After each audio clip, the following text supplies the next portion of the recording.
and welcome to Rev Sports. I'm Gargi Raut, and joining me today is Trisha Ghoshal, and we've just witnessed a somewhat disappointing performance from Team India on the first day of the series decider between India and Australia.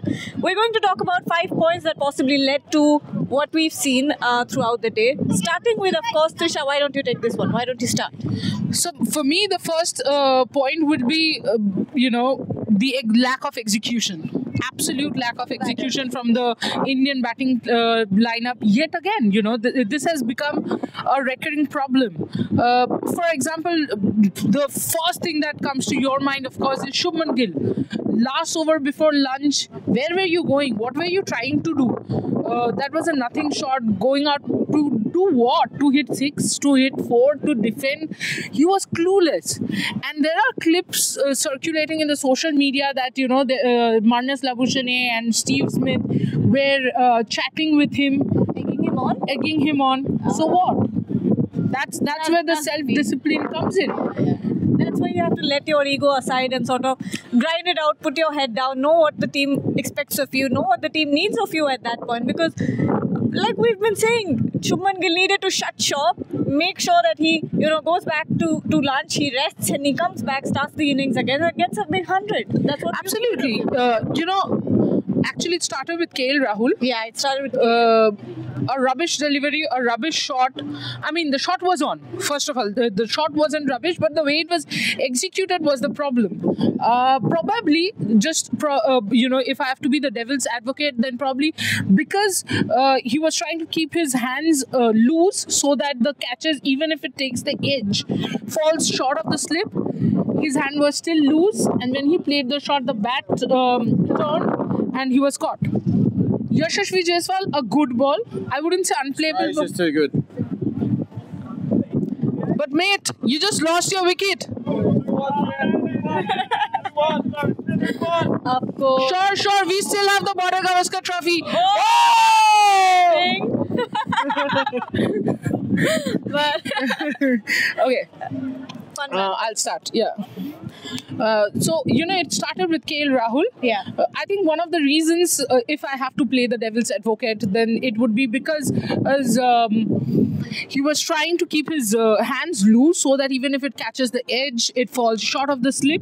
His, probably the grip was still loose. He played that shot, the bat turned on his hand, and it was an easy catch. But the ball was it was a ball which should have gone to the boundary. That's KL Rahul and Shubman Gill. What about Virat Kohli? What about Rishabh Pant? Virat Kohli, the same dismissal that has been happening for God knows when. For quite some absolutely. Time now. And see, the problem is, I know a lot of people are talking about practice, and Virat Kohli was right there out in the nets practicing the moment he got out. But what's the point of practicing, because you are not doing self-restraint and self-discipline when it matters the most. After the break, I remember in the lunch session, I had said this, Gargi, that after lunch, the lunch is a break. So don't think I am 60 balls in. Think this is my 0th ball. It's not like Kohli doesn't know it. Someone with 81 international centuries knows what's going wrong, knows better than you and me what to do in the nets. And he's doing it. It's a mental issue there. Absolutely. When it comes to all batters, I think at this point. Yes, Rishabh Pant. And then Nitish Kumar Reddy. Nitish Kumar Reddy yesterday was, after he finished his net practice, he was walking out. Yeah. And Raghu asked him to stay on. And this was the exact line and length that he was being peppered with.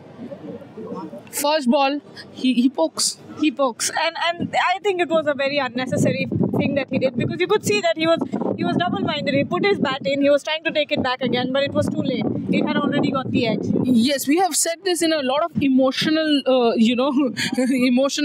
when we talk to friends or something, that my head is saying something, my heart is saying something, happening to the Indian players every single day. What is your second highlight of the day? Second highlight of the day, Scotty Boland being way too good for the Indian batters. He's been, I think one of the most interesting parts about Scott Boland is the fact that when he practices, he's not practicing a lot bowling to the batters. What he's doing he comes in with his 4 marks, he puts his 4 marks and knows exactly where he wants to bowl, and he spots bowl over and over and over again. Scotty spots bowl. Scotty. Scotty Spotty. Wow. That poem did not work for sure. And Scotty Boland did not work for India for sure. I think Relentless reminds a lot of someone like Glenn McGrath, because he would come and bowl that one channel over and over again and frustrate the batters. Frustrated. Exactly what I was about. Telepathy. Well, I think we'll move on to point number 3. Point number 3 would be, what is happening with the umpires and the umpiring, the Sneeko? What is this going on? The Yashasvi Jaiswal call, by the way, was a gutsy call taken. You saw enough evidence. There was no enough evidence in the Sundar case. No. You did not have enough evidence in Sundar's And what case. is happening with Sneeko? I don't understand. I'm not understanding, because in Washington Sundar's case, you could see that there was no one big spike that told you exactly where the bat hit the ball. There was no one, there was no conclusive evidence, and the benefit of the doubt always goes to the batter. But in this case, we don't know what's going on. Hope you've had a good day. Yes. Semi-Constus! Father, Semi-Constus is... Sure. Sure.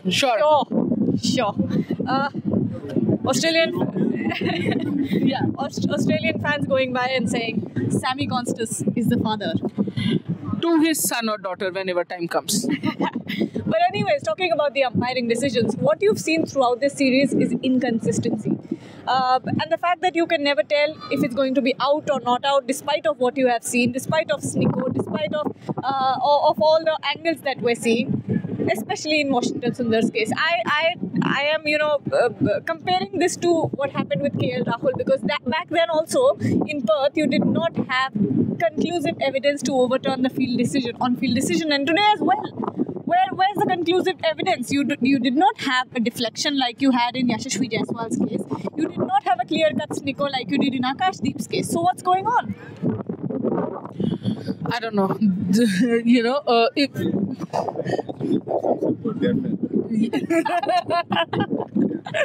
Right. So, Sneeko is also not able to make up its mind. Sneeko's condition is similar to Indian batters, I guess. What is your fourth? What would be your fourth point? Of course, the pitch. Yeah, the pitch. I think it was not the traditional Sydney pitch that we've been seeing. Sunny Gavaskar in the box actually said something very interesting. That cows could, This is a pitch where the cows can graze on. But it was a very interesting thing that Sunny Ji said, that, but if you actually look at the pitch, it's almost completely green. Exactly. But So for people thinking 185 is bad in this pitch, I would say think again, with the conditions, with similar conditions, maybe if the sun beats down for 1-2 hours, we might see a change in the behavior of the pitch.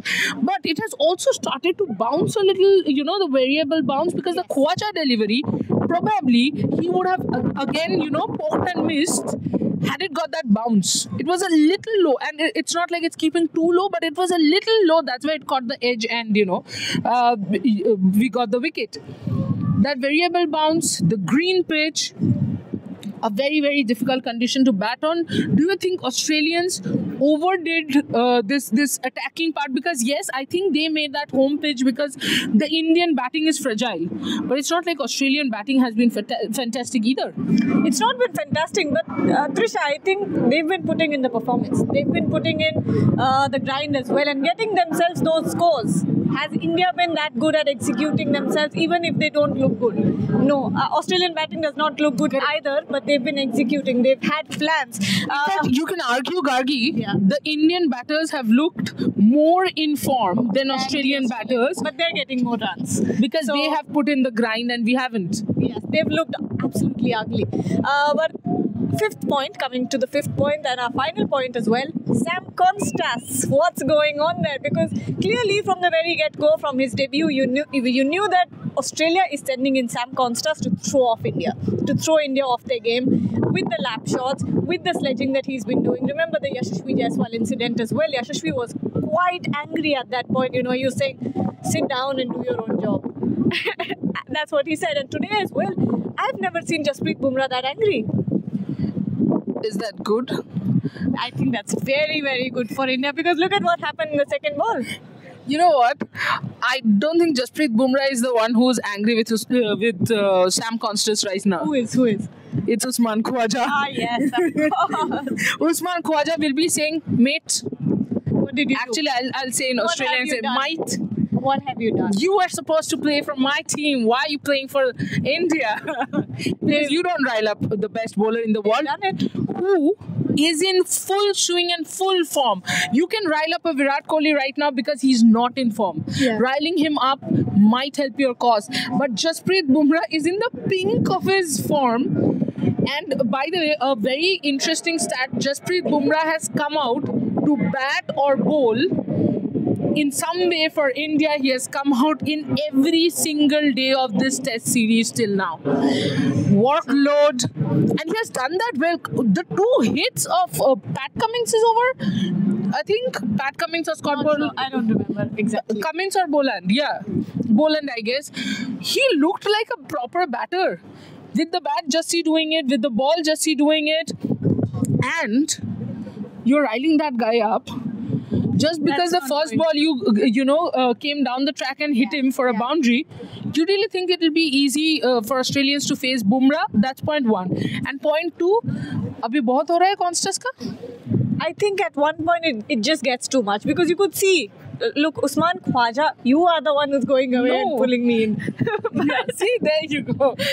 But I've been standing in the same place. Anyway, you could see that Usman Khawaja was sort of going and trying to, tell Constance, just come back, just don't do it. I saw that happening, and you saw that in the last test as well when there was an altercation between Sam Constance and Virat Kohli. Of course, that who can forget that? But I think it's a little bit too much. But of course, it's a game of cricket. I feel bad for Sam Constance, to be honest, Bad? Yeah. The problem is the Australian media and the Australian team, in order to counter India, is now putting him in a pedestal. If he does not perform well, one boundary does not define he's going to score another 60. Tomorrow, this kind of a weather, ball talking, Prasidh Krishna with the short delivery, just Bumrah in full form, you don't know.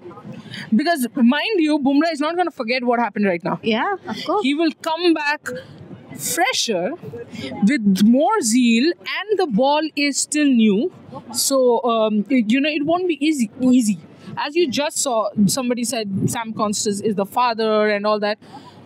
Let's see. We'll wait and see. Yeah, we'll wait and watch. I think too much. So that's the end of our 5 points for today. Yep. Let us know what you think as well. But for now, we'll take your leave. Thank you so much for watching, and don't forget to like, share, and subscribe to the channel.